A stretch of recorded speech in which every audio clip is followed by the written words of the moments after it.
Buen día. Hoy en esta clase de problemas vamos a hablar de los tres últimos temas de la materia. El primero de ellos es el citoesqueleto. Posteriormente hablaremos sobre la traducción de señales y por último daremos los problemas relacionados al ciclo celular.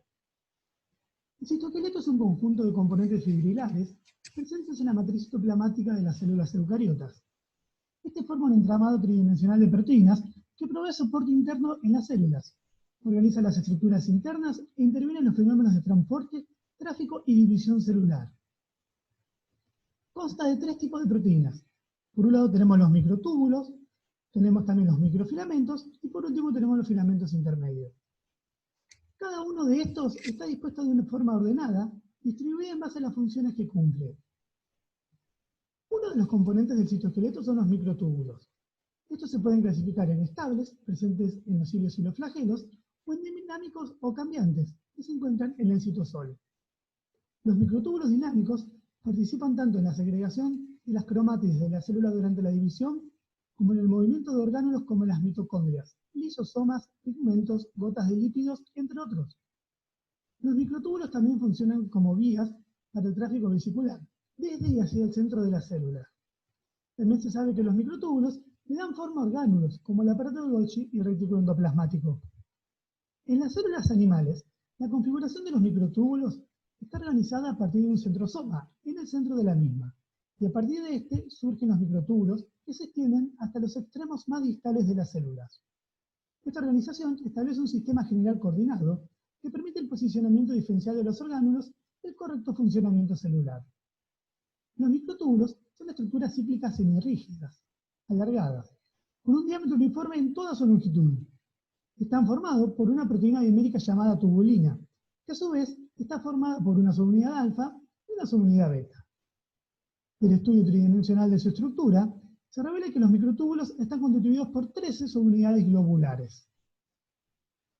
Cuando las moléculas de tubulina se ensamblan para formar los microtúbulos, se constituyen los llamados protofilamentos de tubulina, los cuales se disponen de manera escalonada en hileras formadas con la molécula de alfa-tubulina de un dímero, alineada junto con la molécula de la beta-tubulina de la siguiente hilera. Estos microtúbulos no son considerados estables, ya que se pueden ensamblar y se pueden desamblar rápidamente.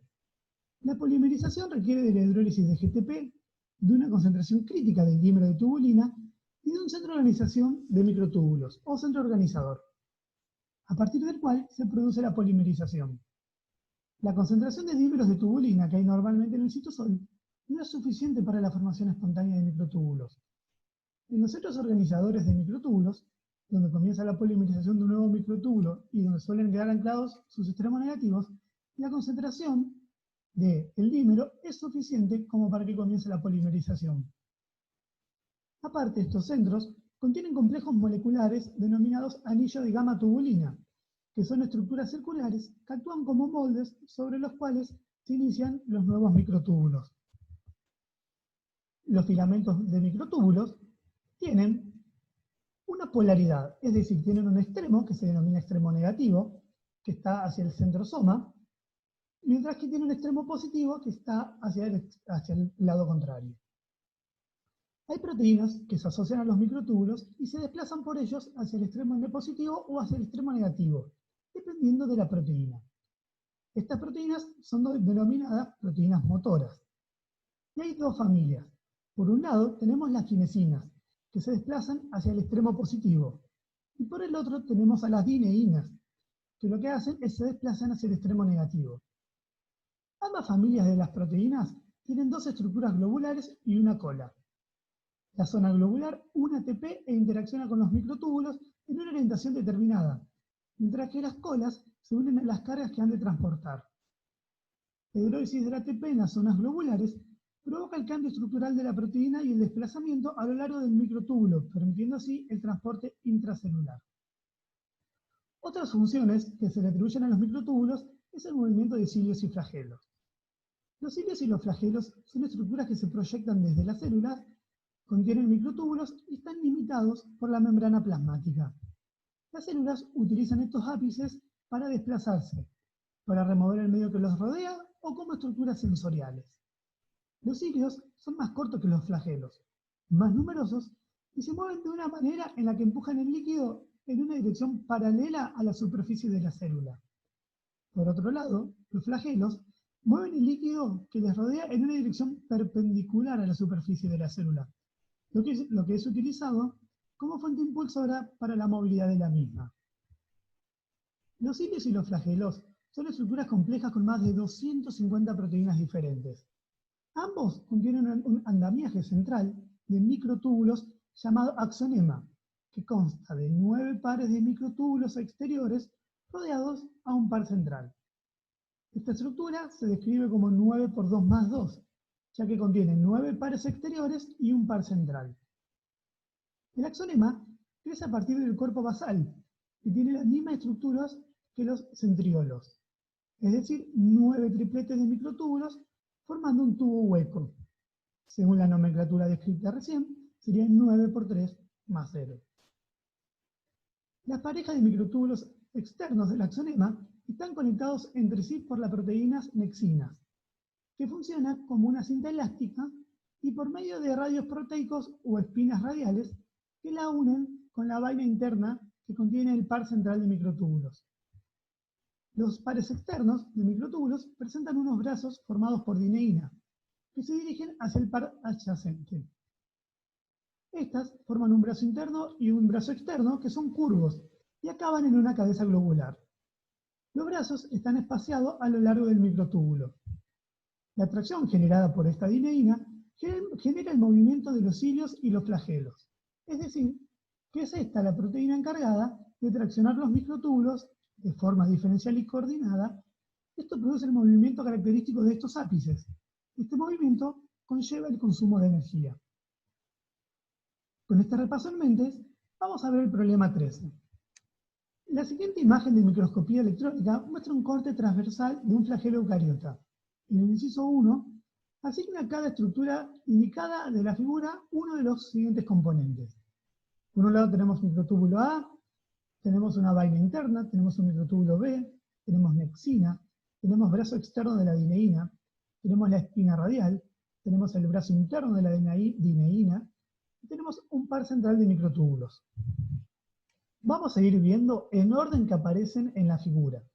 El primero hace referencia a la vaina interna del flagelo, la cual envuelve el par de microtúbulos central.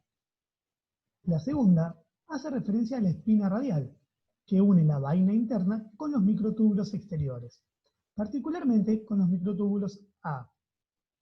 La tercera hace referencia al microtúbulo A, del par de microtúbulos exteriores. La cuarta hace referencia al brazo interno de la dineína. La quinta hace referencia al microtúbulo B. La sexta marca el par central de microtúbulos. La séptima hace referencia a la nexina. Y por último, la octava marca el brazo externo de la dineína. El siguiente inciso nos pregunta: ¿cuál de las estructuras mencionadas está compuesta por tubulina? De todas las estructuras mencionadas, la que está compuesta por tubulina son los microtúbulos, tanto los pares exteriores como el par interior. El inciso 3 nos pregunta: mutaciones en los genes que codifican paradineínas causan esterilidad masculina. ¿Cuál sería el efecto de la mutación sobre los espermatozoides? ¿Por qué estos pacientes presentan también trastornos en las vías respiratorias, tales como congestiones bronquiales? La dineína es una de las proteínas motoras más importantes asociadas a los microtúbulos. Estas se mueven en sentido contrario que las kinesinas.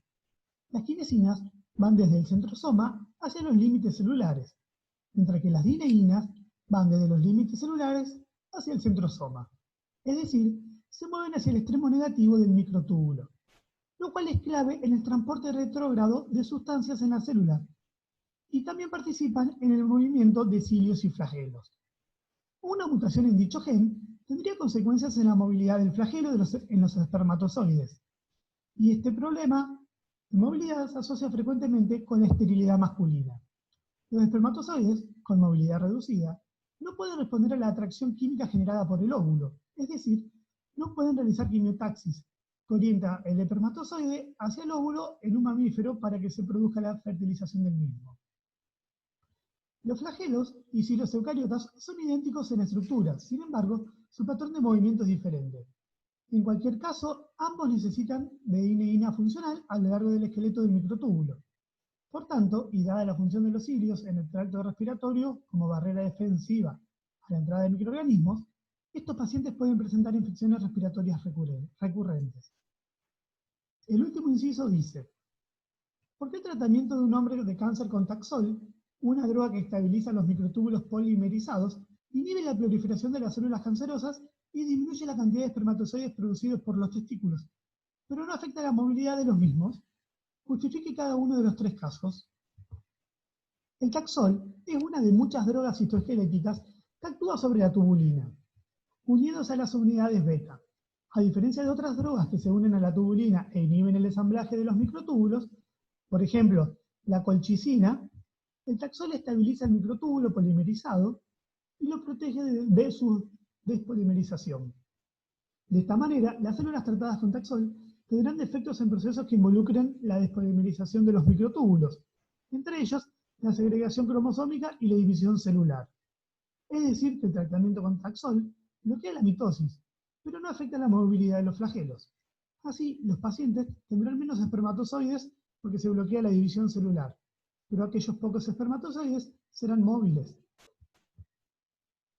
Otro componente del citoesqueleto son los microfilamentos.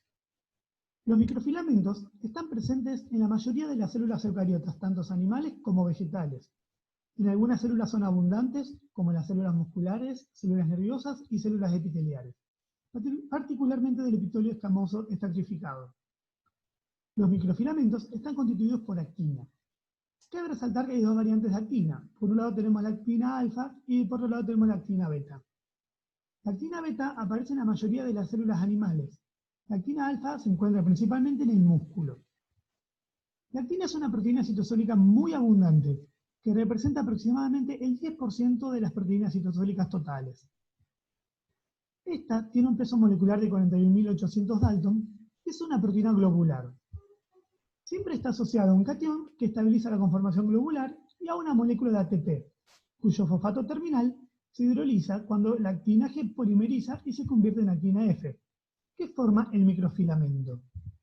En organismos unicelulares y en células no musculares, los filamentos de actina se organizan para formar redes finas y haces o fibras de tensión que están involucradas en la movilidad y en el mantenimiento de la morfología celular. Muchas de las proyecciones en la superficie celular, como los filopodios, las microespículas o el pseudópodo, por ejemplo, son estructuras dinámicas que se forman y se retraen con gran rapidez, a través de la polimerización y la despolimerización de la actina. Un pseudópodo es una prolongación del citoplasma de algunos organismos unicelulares, tales como las amebas, que los utilizan para alimentarse o desplazarse. Los microfilamentos también participan en estructuras estables, como en la formación y mantención de las microvellosidades de los epitelios. En la mayoría de las células, tanto las que forman parte de un tejido como las que se desplazan de manera individual, los filamentos de actina se organizan en una red intrínseca, entrelazada con proteínas que se asocian a los filamentos de actina y les confieren estabilidad. Esta red, situada por debajo de la membrana plasmática, se conoce como corteza celular y le da soporte mecánico a la superficie de la célula. También participan, por ejemplo, en la formación de microvellosidades del epitelio intestinal a través de la interacción con otras proteínas como la fiambrina y la vellosina. Recientemente se ha encontrado que esta corteza sostiene en su sitio a varios de los componentes moleculares que participan en la traducción de señales que se inician en la membrana plasmática. También estos filamentos tienen un rol muy importante en la citocinesis, es decir, en la separación física del citoplasma en dos células hijas durante la división celular. Tanto en la mitosis como en la meiosis se produce al final de la telofase, a continuación de la cariocinesis. En células animales se forma entre los dos núcleos un anillo contráctil formado por microfilamentos de actina y miosina II, no muscular, que va estrangulando a la célula formando una estructura con forma de reloj de arena. Al estrellarse el anillo, se forma un surco mayor de segmentación que termina por separar a las dos células hijas. Cabe resaltar que en las células vegetales no ocurre este fenómeno, ya que la pared celulosa no lo permite. Lo que ocurre para este caso es que las células forman un tabique que separará a las dos células hijas, llamado fragmoplasto. El fragmoplasto se forma al unirse vesículas cargadas con componentes de la pared celular y que proceden del aparato de Golgi, con restos de microtúbulos que formaron la placa ecuatorial. Gran parte de las funciones que realizan los filamentos de actina se debe a su asociación con unas proteínas motoras denominadas miosinas. Se llaman motoras porque generan fuerzas de tracción con gasto de ATP y se mueven por el filamento de actina hacia el extremo positivo. Estas fuerzas pueden arrastrar estructuras celulares a lo largo del filamento de actina, o también pueden desplazar unos filamentos de actina sobre otros, como es el caso, por ejemplo, del músculo, donde la miosina está anclada y lo que se mueve es el filamento de actina. Los orgánulos han de moverse por el interior de la célula. Los filamentos de actina participan en estos movimientos con la ayuda de la proteína motora miosina. La participación de los filamentos de actina es relevante en las células de las plantas, donde se encargan de la mayor parte del movimiento intracelular. Los filamentos de actina que se encuentran próximos a la membrana plasmática, en la denominada corteza celular, participan también en el proceso de formación de vesículas, en la macropinocitosis y en la fagocitosis. Todas estas funciones, en las que los filamentos de actina participan, se dan mediante un proceso dinámico de polimerización y despolimerización de los filamentos de actina en función de los requerimientos de la célula. Los filamentos están constituidos por dos cadenas de actina globular de 4 nanómetros de diámetro, enrolladas formando una hélice, cuyos extremos, de conformación molecular diferente, le confieren polaridad al filamento. El curso temporal de la reacción de polimerización in vitro muestra un periodo de latencia inicial. Esto lo vemos en la curva roja de la gráfica. Durante esta fase de nucleación, la actina G da lugar a la formación de dímeros, trímeros o pequeños fragmentos inestables de actina F. Cuando el número de estos pequeños fragmentos es lo suficientemente grande, el filamento se forma y comienza a crecer rápidamente, mediante la adición reversible de nuevos monómeros en ambos extremos. Por otro lado, si se agrega algún fragmento de actina al comienzo de la reacción, este actúa como núcleo, provocando la rápida polimerización y el crecimiento del filamento, sin observarse una. Posteriormente, a medida que se consumen los monómeros de actina G, se llega a un nivel en el cual estos se intercambian en ambos extremos del microfilamento sin que varíe la longitud total del polímero. Se define la concentración crítica como la relación entre la constante de ensamblaje y desamblaje y representa la concentración de actina G en la cual no se produce una modificación de la longitud del filamento. Es decir, es aquella por debajo de la cual no hay polimerización. Cuando se analizó esta constante crítica para los dos extremos, se observó que difieren. El extremo positivo del filamento tiene una constante crítica de polimerización menor que el extremo negativo. Esta diferencia genera que los filamentos de actina crezcan con mayor rapidez en el extremo positivo que en el negativo, brindándoles un crecimiento diferencial. Ahora, vamos a ver el problema 15. La consigna es la siguiente. En la figura se grafica la velocidad de crecimiento del microfilamento de actina para ambos extremos, positivo y negativo, en función de la concentración de actina globular soluble. Señala en la figura los rangos de concentraciones en que ambos extremos polimerizan, un extremo polimeriza y el otro despolimeriza. Para este ejercicio y con la teoría repasada, vamos a analizar la gráfica. En el eje Y está graficada la velocidad de crecimiento. Por encima del cero, el microtúbulo polimeriza y su longitud crece. Por debajo de cero, el microtúbulo despolimeriza. La velocidad de polimerización o de despolimerización depende de la concentración de actina globular libre. El nivel de actina globular libre, donde la tasa de polimerización de la actina G y la de despolimerización de la actina G es igual, se la conoce como la concentración crítica. A bajas concentraciones de actina va a producirse una despolimerización de los microtúbulos en ambos extremos. Esto corresponde a esta primera sección de la curva. En altas concentraciones ocurrirá polimerización en ambos extremos, que es esta otra sección de la curva. Ahora, en concentraciones mayores que la crítica para el extremo positivo, pero menores que la crítica para el extremo negativo, habrá una polimerización del extremo positivo y una despolimerización del extremo negativo. La siguiente consigna dice, identifique cuál de las curvas corresponde al extremo positivo y cuál al extremo negativo. En el gráfico, la recta de arriba corresponde al extremo positivo, mientras que la recta de abajo corresponde al extremo negativo. Recuerden que la polimerización de los microtúbulos es diferencial según el extremo que se esté analizando, y cada uno de los extremos tiene una concentración crítica diferente a la del otro extremo. El extremo positivo tiene una mayor velocidad de polimerización y una concentración crítica menor que el extremo negativo. Por lo tanto, podemos inferir que esta recta corresponde al extremo positivo, mientras que esta otra corresponde al extremo negativo. La última consigna de este ejercicio dice: define y señale la concentración crítica del extremo positivo y la concentración crítica del extremo negativo. La concentración crítica, como ya les conté, es la concentración del monómero libre, en la cual la velocidad de polimerización es igual a la de despolimerización. En el gráfico, eso es en el punto donde las curvas coinciden con velocidad cero, es decir, donde cortan al eje X. Esta es la concentración crítica para el extremo positivo, y esta otra es la concentración crítica para el extremo negativo. Ahora vamos a pasar al segundo tema de esta clase de problemas. Vamos a ver los problemas de traducción de señales. La evolución ha provisto a las células de todos los organismos vivos de mecanismos de señalamiento que les permiten recibir estímulos ambientales y responder adecuadamente a ellos. Además, en los organismos multicelulares, estos mecanismos forman complejas redes de comunicación que garantizan que cada célula funcione y responda a estímulos y que lo haga de forma coordinada con las otras células del organismo. Es gracias a esta comunicación entre células que el organismo mantiene una funcionalidad como entidad unitaria a pesar de estar constituidos por millones de células con una gran diversidad. El proceso de traducción de señales consiste en una secuencia de reacciones bioquímicas dentro de la célula que se lleva a cabo a través de enzimas o proteínas unidas a segundos mensajeros. Cada proceso se realiza en intervalos de tiempo muy pequeños.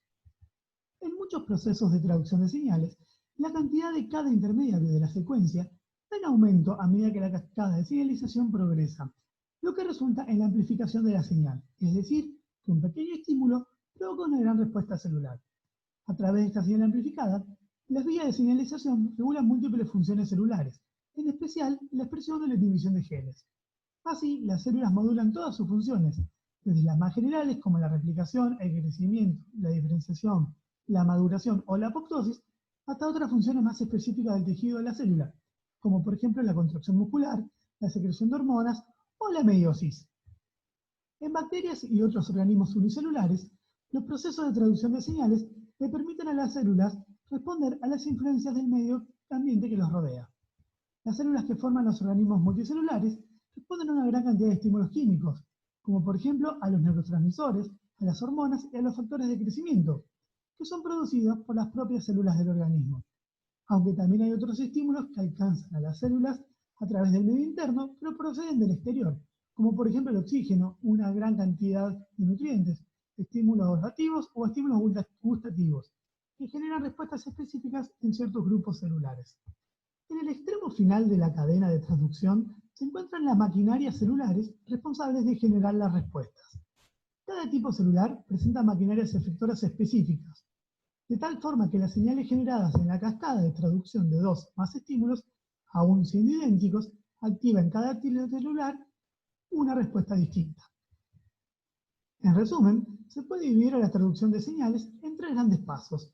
En un principio hay una captación de las señales externas en la superficie celular mediante los receptores celulares. Posteriormente, hay una generación y una transmisión intracelular de la señal por medio de interacción proteína-proteína, que esta, por último, termina ejerciendo la respuesta. Con esto, y lo dado en la clase de Pablo, vamos a ver el problema 34. Este problema nos dice: la adrenalina, también conocida como epinefrina, es una hormona que produce la glándula suprarrenal y que prepara el cuerpo para urgencias a corto plazo. Si estás nervioso ante un examen, lo más probable es que tu glándula suprarrenal esté produciendo epinefrina. La interacción del ligando epinefrina con su receptor AR-alfa en la célula del músculo liso de las arterias del corazón estimula la actividad de la fosfolipasa C. Este evento desencadena una cascada de señalización intracelular que culmina en la contracción de los vasos del corazón. Si se exponen células del músculo liso de los vasos sanguíneos a forbolester, un análogo no metabolizable de diacilglicerol, ¿qué efecto cree usted que se producirá sobre la proteína quinasa C? y sobre la sensibilidad de este tejido a la epinefrina, responda detallando la vía de traducción de señales involucrada. Uno de los fosfolípidos encontrados en membrana plasmática es el fosfatidilinositol. Este fosfolípido participa de una de las vías de traducción de señales que vemos en teoría. Determinadas interacciones ligando-receptor, como el estimulante epinefrina y su receptor en células de músculo liso de vasos sanguíneos del corazón, estimulan la fosforilación del fosfatidilinositol a fosfatidilinositol bifosfato, que es sustrato de la fosfolipasa C. Esta lo hidroliza y produce dos segundos mensajeros, inositol trifosfato y diacilglicerol.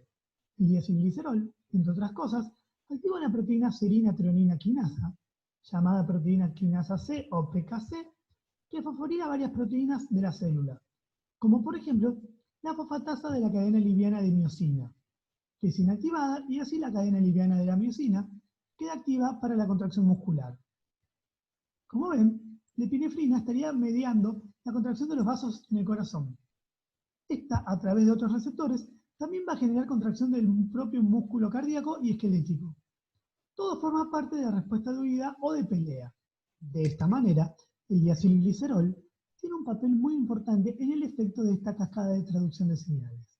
Si se exponen las células al fosforéster, un análogo no metabolizable del 1,2-diacilglicerol, la señal generada por el fosforéster se mantendrá en el tiempo y en consecuencia las células estarán permanentemente estimuladas, independientemente de la presencia o la ausencia de la epinefrina. Ahora vamos a hablar un poco de la dopamina. La dopamina es un importante neurotransmisor del sistema nervioso central. Este neurotransmisor está involucrado en varias enfermedades neurológicas, como por ejemplo en la enfermedad de Parkinson y también en el desorden de déficit de atención. La dopamina es un neurotransmisor producido en una amplia variedad de animales y tiene muchas funciones en el cerebro, y es particularmente relevante en la recompensa ante estímulos gratificantes. En las terminales de ciertas neuronas, el neurotransmisor es sintetizado en el citoplasma y donde puede ser liberado directamente al espacio sináptico o bien ser transportado al interior de vesículas sinápticas para ser liberada por exocitosis. En este proceso, la dopamina contenida en vesículas es liberada al exterior al fusionarse la membrana vesicular con la membrana de la terminal presináptica. Este mecanismo está constituido por varias etapas.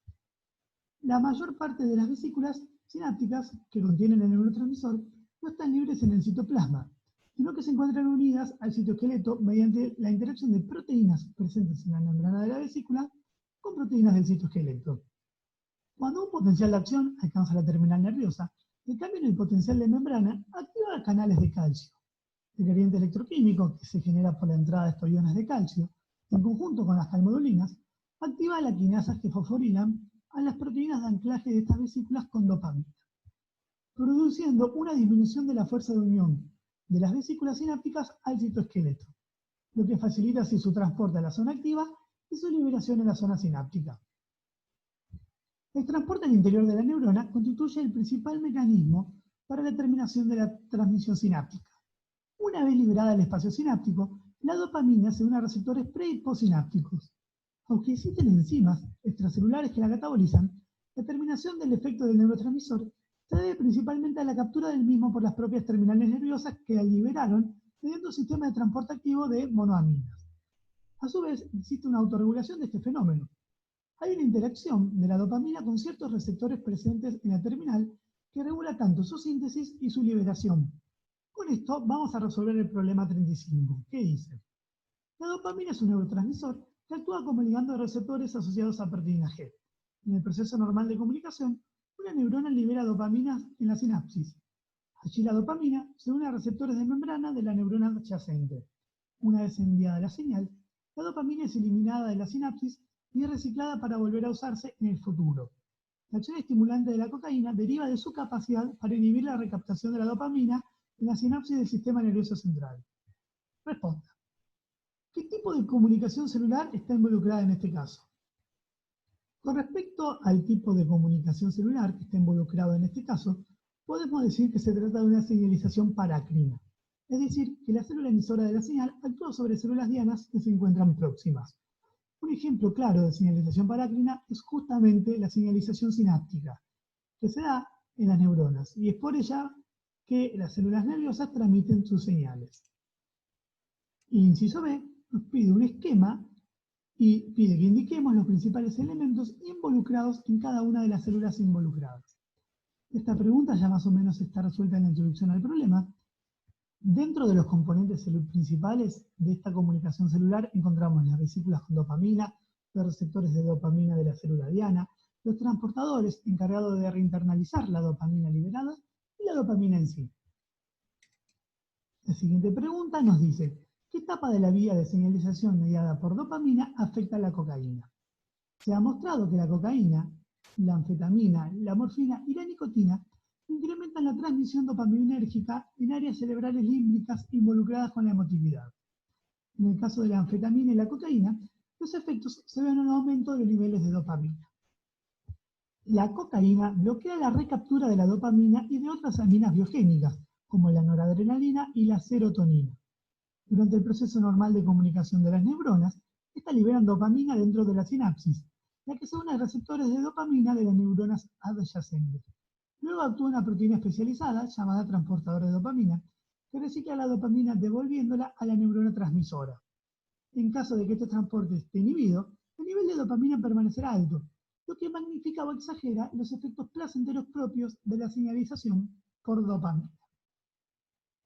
La siguiente pregunta, la pregunta D, nos dice, ¿cómo espera encontrar los niveles de AMP cíclico en las células afectadas por la cocaína?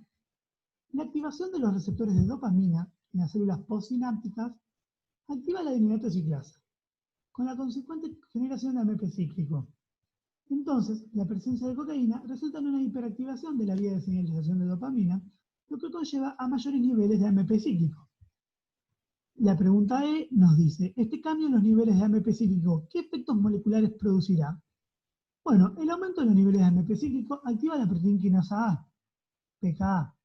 Una vez activa, esta puede provocar respuestas a corto plazo o más largas a través de factores de transcripción. Vamos a hablar sobre el ciclo celular.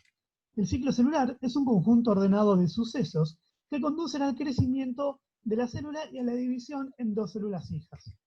Principalmente, la célula puede encontrarse en dos estados muy diferenciados. Pueden estar en un estado de no división o interfase, o pueden estar en un estado de división, llamado fase M. Durante la interfase, la célula realiza sus funciones específicas y, si está destinada a avanzar a la división celular, comienza por realizar la duplicación de su ADN. La interfase es el periodo comprendido entre mitosis, es decir, desde cuando surge una célula hija hasta que ésta entra en la mitosis. Es la fase más larga del ciclo celular, ocupando casi el 90% del mismo. Esta fase ocurre en 3 etapas. Tenemos en una fase G1, que es la primera fase del ciclo celular. En esta existe el crecimiento celular, con síntesis de proteínas y de ARN. Es el periodo que transcurre entre el fin de una mitosis y el inicio de la síntesis de ADN. Durante este tiempo, la célula duplica su tamaño y masa debido a la continua síntesis de todos sus componentes. Luego, sigue una fase S, en la que se produce la replicación o la síntesis del ADN. Como resultado, cada cromosoma se duplica y queda formado por 2 cromátides idénticas. Con la duplicación del ADN, el núcleo contiene el doble de proteínas nucleares y de ADN que al principio. Posteriormente, en fase G2, la célula continúa la síntesis de proteínas y de ARN. Al final de este periodo se observa al microscopio cambios en la estructura celular, que indican el principio de la división celular. Esta fase termina cuando la cromatina empieza a condensarse al inicio de la mitosis. La carga genética en humanos es de 2N4C, ya que se ha duplicado el material genético. La fase M está compuesta por la mitosis y la citocinesis.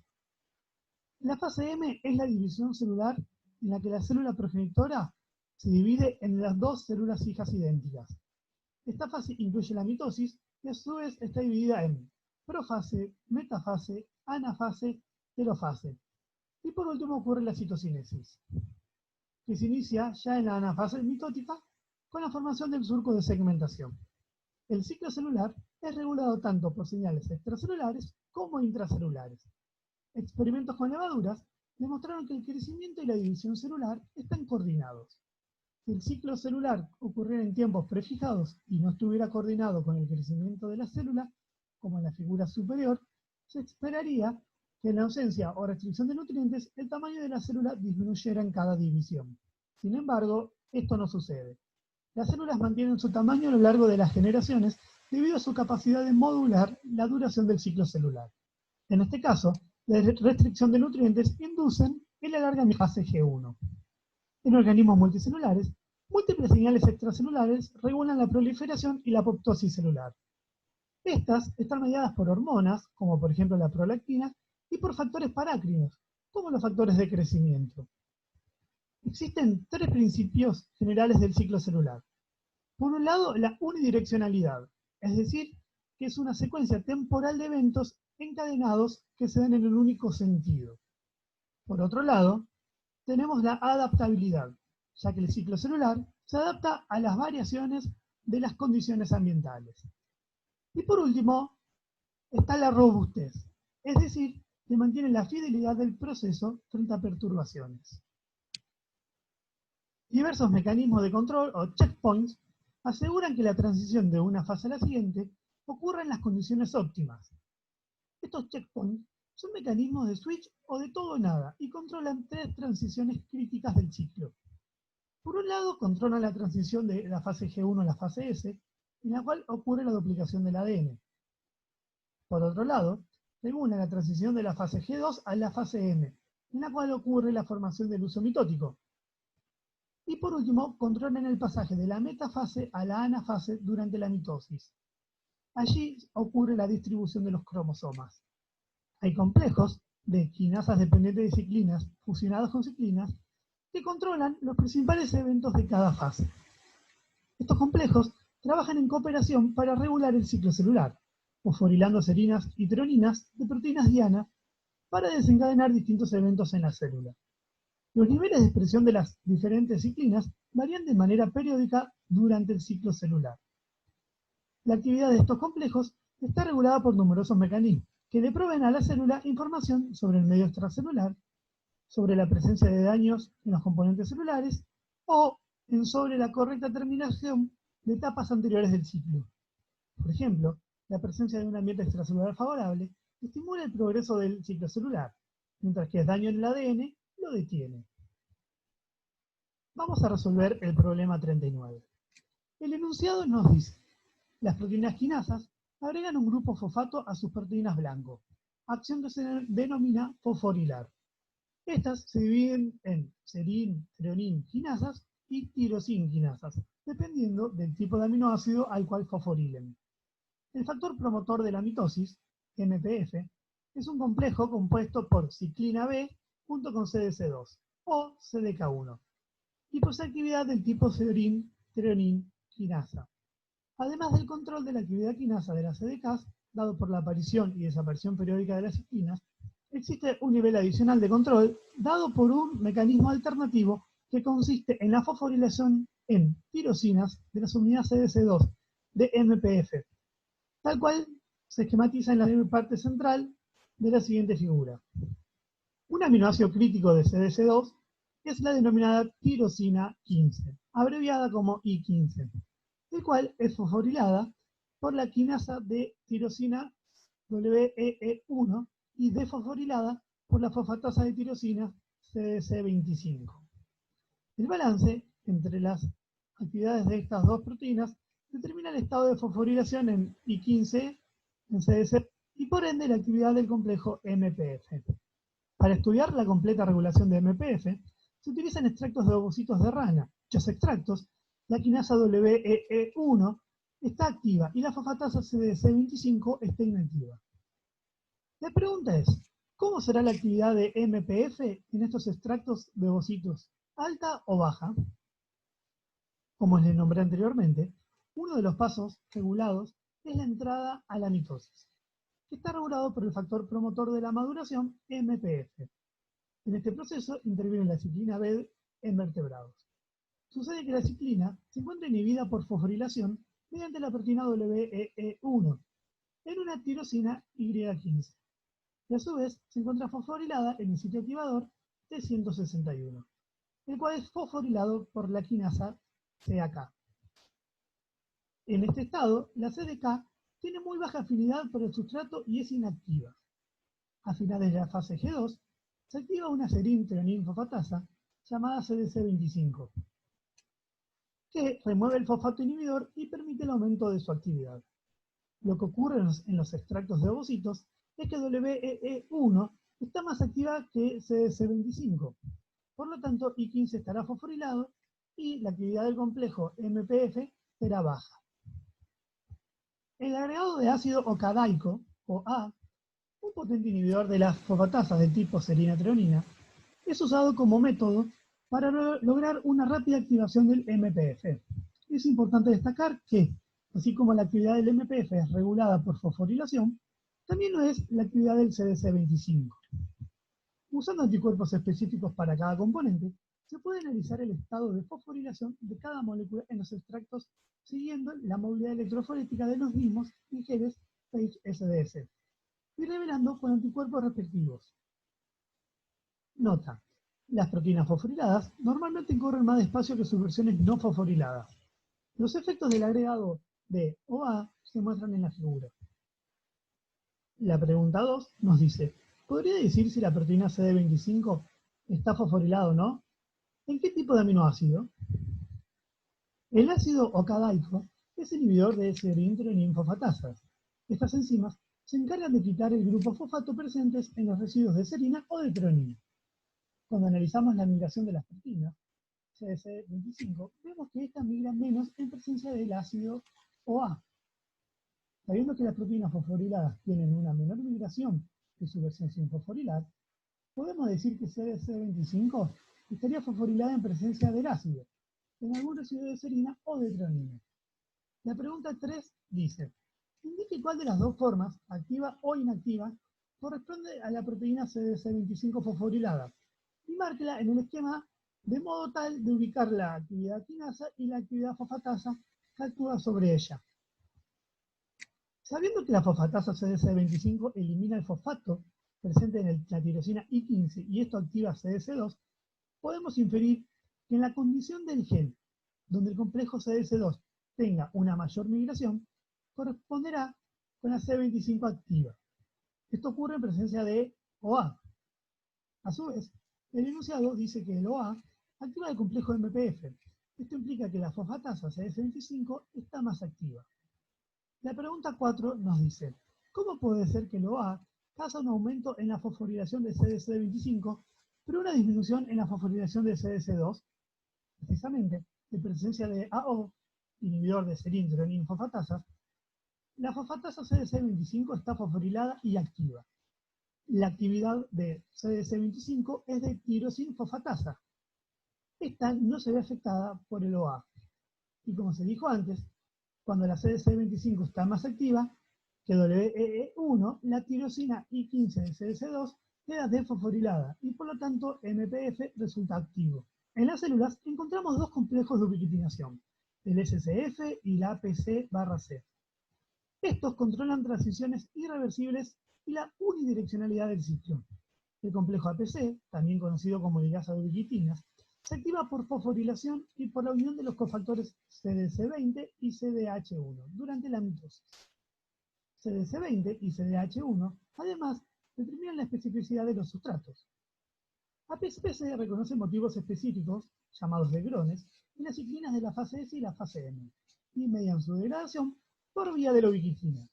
La ciclina S y M son degradadas al final de la mitosis por APCC, y permite así que progrese la mitosis y la célula se divida. Sumado a esto, en Saccharomyces cerevisiae, la proteína coesina regula la cohesión entre cromátidas hermanas, al unirse a inhibir la enzima heparina. Cuando se dispara la entrada en anafase, el complejo que promueve la anafase, APCC, la sigla del inglés de Anaphase Promoting Complex o cyclosome, degrada la coesina. Esta degradación produce la liberación de la enzima separasa, la cual provoca la separación de las cromátidas hermanas de la anafase. Ahora vamos a ver el problema 40. En un cultivo de levaduras, se advierte que las células han dejado de proliferar y están ligadas en una fase del ciclo celular.